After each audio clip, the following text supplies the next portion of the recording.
আসুন আমরা সবাই যার যার জায়গা থেকে আল্লাহর হয়ে যাই, আল্লাহর জন্য নিজেকে খালেস করে দিই। আর আল্লাহর ভালোবাসা পেতে চাইলে তার রাসূলের আনুগত্য করতে হবে, তার সুন্নাহ মাফিক চলতে হবে।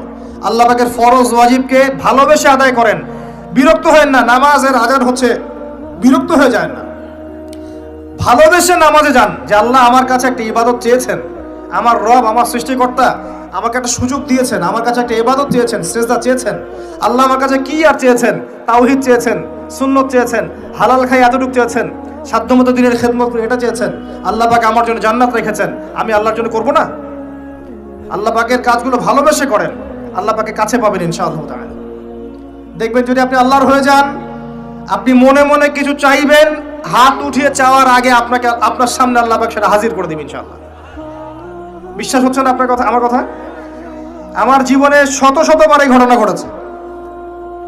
মনে মনে চিন্তা করছি যে এটা দরকার, এটা হলে ভালো হতো, এমনকি এমনও চিন্তা করছি এটা খেতে ইচ্ছা করছে, সামনে গিয়ে দেখে হাজির।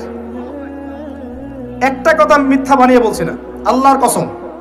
এমনও হয়েছে যে আমি মনে মনে চিন্তা করেছি যে এটা খেতে ইচ্ছা করছে, খেতে পারলে ভালো লাগতো, যেখানে গিয়েছি দেখি সেই বাড়ির মালিক সেটা সার্ভ করেছে।